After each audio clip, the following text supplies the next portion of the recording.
We're back at Castle Grant in St. Joseph to tell you about this new 1.5 million gallon reservoir and about getting it into service. The contractors have to hand it over first to the Barbados Water Authority, and then there is a process in terms of sanitization. Alex Ifill is the man who will be leading that process. Alex, good to have you back on the program. He's a water quality technologist with the Barbados Water Authority. Talk about getting this ready to serve the residents of St. Joseph and further afield.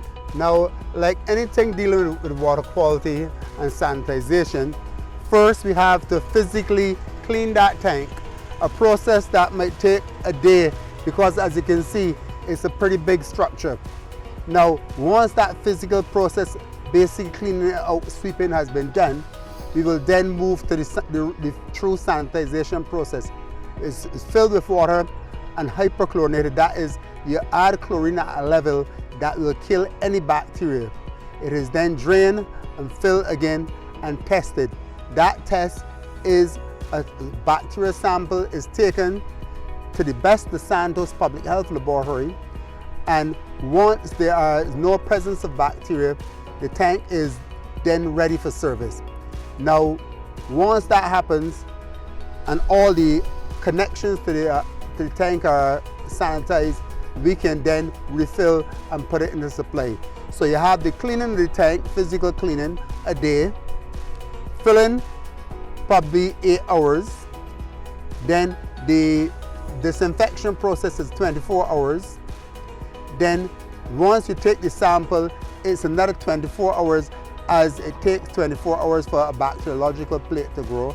Then the results back to us, refill and put into supply. So that is the time period it will take for once that it has been handed over to the Barbados Water Authority to get this tank into supply for the residents of St. Joseph. Well, once that happens, we will tell you when we actually start to conduct that process, and then once that handover happens, about 3 to 4 days before you start to feel the effects of that water coming into your homes. Talk about the improvements that residents will see as a result of this increase in capacity. Now, one thing for sure, the demand of water for residents is not a uniform straight line.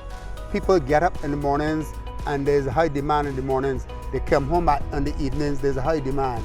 Now, having such large capacity, what it does, it dampens out those demands on our system.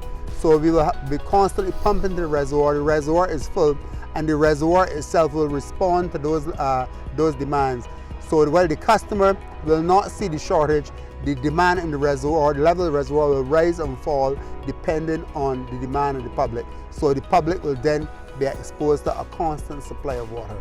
How can a structure like this and having that capacity address salinity that we've been hearing about going to some residents in and around Barbados? In most cases, once we can meet demand, we will either reduce pumping at a well, or in extreme cases, we will close that well off.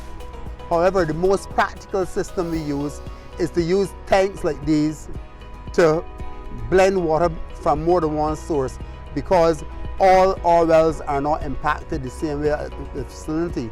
Inland wells are less impacted than coastal wells. So therefore, supplies like these will have more than one source of water.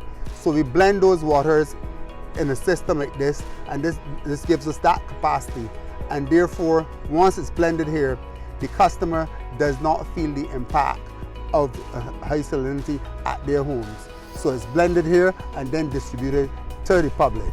Well, thanks Alex yet again for sharing with us here on Water Wednesdays. And as we have showed you on previous programs, a number of other big reservoirs have been constructed, so we'll be able to address those salinity levels where the need arises. Again, thank you for watching another edition of Water Wednesdays. To view this or a previous episode again, please visit our website, www.barbadoswaterauthority.com. You can go to our Facebook or Instagram pages for additional information and updates, or just type Water Wednesdays in YouTube and smash that subscribe button. You can find us there.